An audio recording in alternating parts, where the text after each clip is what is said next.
यह युद्ध की शुरुआत में था, लेकिन ऐसा लगता है कि ये विरोध प्रदर्शन फिर से लौट रहे हैं। पुतिन सोवियत संघ को फिर से बनाना चाहते थे और अब रूस धीरे धीरे 1991 जैसा दिखने लगा है। रूसी युवा सड़कों पर उतर आए हैं, युद्ध विरोधी नारे लगा रहे हैं और सत्ता परिवर्तन की मांग कर रहे हैं। देश की दुकानों में किराने का सामान खत्म हो रहा है, जिससे सोवियत युग जैसी कमी लौट आई है। यहाँ तक कि इस युद्ध के सबसे मजबूत समर्थक भी पुतिन के फैसले के खिलाफ विरोध कर रहे हैं। आर्थिक पतन व खतरा है जिससे पुतिन न बमबारी कर सकते, न प्रतिबंध लगा सकते, न बच सकते हैं।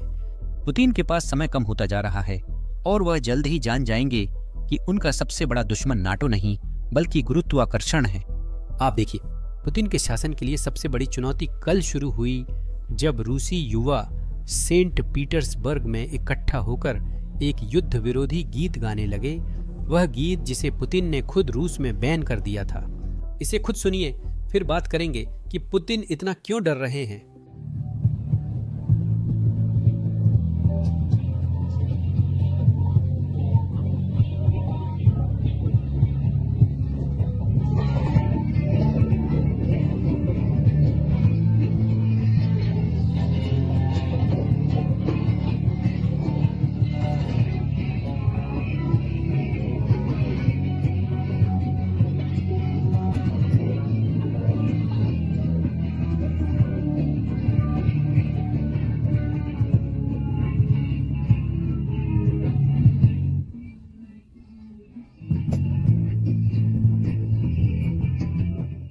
तो यह सिर्फ एक युद्ध विरोधी गीत नहीं है, यह रूस में खुलेआम सत्ता परिवर्तन की मांग करता है और यही वजह है कि पुतिन इससे डरते हैं।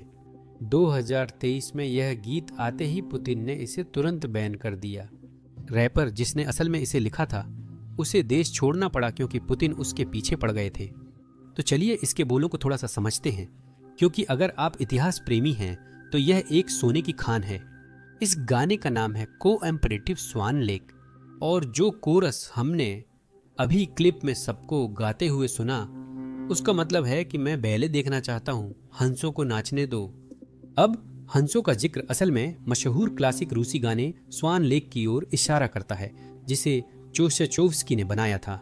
लेकिन बहुत से रूसियों के लिए, खासकर उन लोगों के लिए जिन्होंने सोवियत यूनियन के दौर को जिया है, इस गाने का एक अलग मतलब है। देखिए, यूएसएसआर के तहत जब भी सरकार के पास कोई बुरी खबर होती थी तो यह गाना सोवियत यूनियन के हर टीवी पर बार बार बजाया जाता था। उन्होंने यह गाना बजाया जब ब्रेजनेव की मौत हुई, उन्होंने यह गाना बजाया जब उनके उत्तराधिकारी चेरनेंको की मौत हुई और उन्होंने यह गाना बजाया जब उनके उत्तराधिकारी एंड्रियुपोव की मौत हुई। लेकिन ज्यादातर रूसियों के लिए वे इस गाने को 1991 से याद करते हैं। उस साल अगस्त में यह गाना बिना किसी वजह के बार बार बजने लगा। लोग जानते थे कि इसका मतलब बुरी खबर है, लेकिन ज्यादातर रूसियों ने सोचा कि गोर्बाचेव या किसी अहम व्यक्ति की मौत हो गई है। लेकिन असल में ऐसा नहीं हो रहा था। जब वह गाना बार बार बज रहा था, उसी समय टैंक मॉस्को की सड़कों पर घूम रहे थे। एक तख्ता पलट चल रहा था।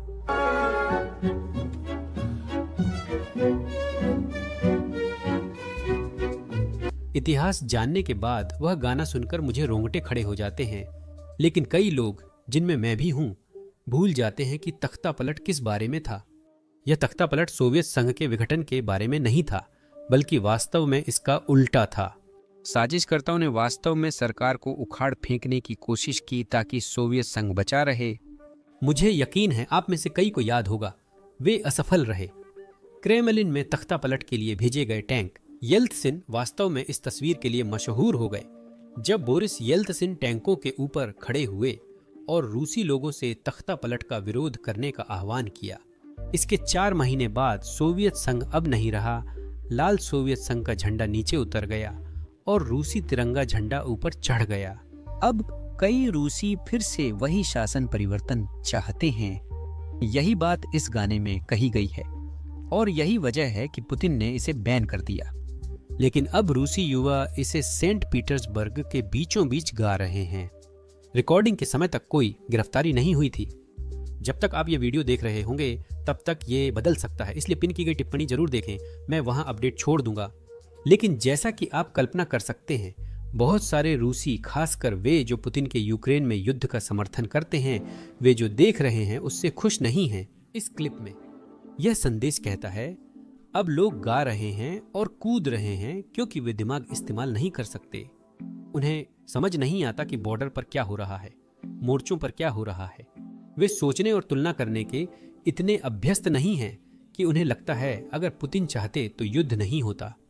वे उछल कूद कर रहे हैं क्योंकि उन्हें संगीत और तुकबंदी पसंद है। वे खुद को बहुत कूल मानते हैं। सेंट पीटर्सबर्ग के केंद्र में बड़े नेता के खिलाफ विरोध हो रहे हैं। अब ज्यादातर संदेश मूल रूप से ऐसा ही है। यह एक लंबा संदेश है, तो मैं आपको सिर्फ पढ़कर बोर नहीं करना चाहता। आशा है आप इसे रोककर पढ़ेंगे, लेकिन कुछ जरूरी बातें बताना चाहता हूँ। क्योंकि देखिए, यह क्लिप रूस में वायरल हो रही है और मुझे नहीं पता कितनी वायरल हो रही है, लेकिन लोग इसे रूस में देख रहे हैं और कमेंट्स ऐसे नहीं हैं जो पुतिन देखना चाहेंगे। तो यह संदेश उन कमेंट्स के बारे में यही कह रहा है। इस बीच जब वीडियो हमारे सेंट पीटर्सबर्ग चैनल पर प्रकाशित हुआ तो उदारवादी हैमस्टर जाग गए और कमेंट्स में भर गए, और यूक्रेनी बॉट्स के समर्थन से वे अन्य शहरों में भी इसी तरह की चीजों की सक्रिय रूप से मांग करने लगे। तो यह दिलचस्प था, क्योंकि मुझे लगता है कि यहाँ तक कि युद्ध समर्थक भी ये महसूस कर रहे हैं कि बहुत सारे लोग हैं जो युद्ध का समर्थन नहीं करते, जो कि दिलचस्प है। जबकि दूसरे टिप्पणीकार कह रहे हैं कि युवा लोग नहीं जानते कि वे क्या मांग रहे हैं, और मेरा मतलब यही है। जब तुम मूर्ख लोग बैले और हंस नृत्य यानी शासन परिवर्तन देखोगे तब तुम परेशान हो जाओगे। खैर, ऐसी बकवास बोलने से पहले अपने बड़े रिश्तेदारों से पूछो जिन्होंने तुम्हें पाला है कि जब हंसों ने नृत्य किया था तब क्या हालात थे, और उन्हें बताओ कि तुम क्या चाहते हो, तुम बेवकूफ लोग। अब यह आखिरी टिप्पणी मुझे रूस के बारे में एक महत्वपूर्ण बिंदु पर ले आती है। आप देखिए, रूस में अभी बहुत से लोग सोवियत संघ के पतन को रूसियों के लिए एक शर्मिंदगी के रूप में देखते हैं। वे इसे ऐसी चीज के रूप में देखते हैं जो नहीं होनी चाहिए थी। इसका मतलब यह है कि सिर्फ पुतिन ही नहीं है जिन्होंने प्रसिद्ध रूप से एक बार सोवियत संघ के पतन को 21वीं सदी की सबसे बड़ी भू राजनीतिक आपदा कहा था। तो सिर्फ पुतिन ही नहीं है जो सोवियत संघ के पतन से नफरत करते हैं और उसे फिर से बनाना चाहते हैं। कई रूसी भी उन दिनों को याद करते हैं। वे उन दिनों को पुराने अच्छे समय मानते हैं, और इसका कारण यह है कि देखिए, सोवियत संघ के बाद भी रूस में असली लोकतंत्र कभी नहीं आया। पुतिन ने सत्ता में आते ही पूरा सिस्टम बदल दिया ताकि उन्हें पूरा अधिकार मिल सके, और फिर उन्होंने मूल रूप से जनता का ब्रेन वॉश कर दिया कि सोवियत संघ असल में अच्छे पुराने दिन थे। कई रूसी मानते हैं कि सोवियत संघ में रूस सबसे शक्तिशाली था और वे उस समय लौटना चाहते हैं, जो रूस के बारे में मशहूर कहावत की तरह ही है, जो कहती है कि रूस में भविष्य तो तय है, बस अतीत ही है जो बदलता रहता है। क्योंकि जो रूसी अभी रूस में हैं, वे खाली दुकानों, अकाल, भूखमरी, गुलाग्स और साधारण कार के लिए 10 साल इंतजार करने के बारे में नहीं जानते। वे सोवियत संघ के बारे में कोई भी बुरी बातें नहीं जानते, और वे सोचते हैं कि सोवियत संघ इसलिए टूटा क्योंकि गोर्बाचेव एक कमजोर नेता थे। उन्होंने कभी सोवियत संघ और राज्य नियंत्रित अर्थव्यवस्था की समस्याओं के बारे में नहीं सीखा, इसीलिए वे इसे दोबारा बनाना चाहते हैं। लेकिन देखिए, पुतिन इतिहास के छात्र हैं, और भले ही उनका इतिहास का नजरिया थोड़ा विकृत हो, उन्हें पता है कि सोवियत संघ आर्थिक समस्याओं के कारण टूट गया था, और उन्हें पता है कि रूस भी उसी रास्ते पर जा रहा है।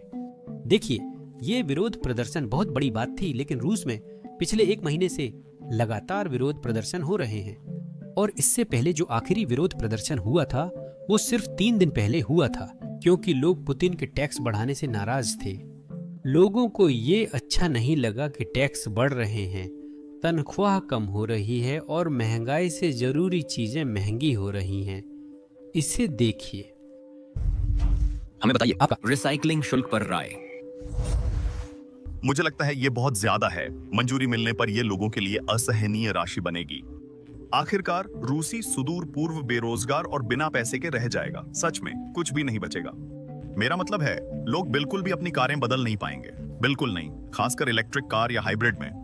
मैं उदाहरण के लिए व्यक्तिगत रूप से एक इलेक्ट्रिक कार रखता हूँ। नई रिसाइकलिंग फीस करीब 15,30,000 रूबल है, जबकि मेरी इलेक्ट्रिक कार की कीमत 1,20,000 रूबल है। तो इसका मतलब है कि रिसाइकलिंग फीस लगभग कार की कीमत के बराबर है, बल्कि उससे भी थोड़ी ज्यादा है। खैर, ये मेरी राय है।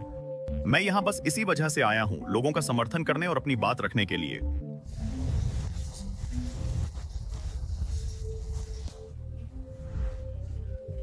हम यहाँ अपना विरोध जता रहे हैं क्योंकि हम अच्छी तरह समझते हैं कि एक अच्छी जापानी कार, भले ही वह इस्तेमाल की हुई हो, मौजूदा हालात में हमारी घरेलू कारों से कहीं बेहतर है। बिल्कुल, हम अपने देश के देशभक्त हैं। हाँ, लेकिन हम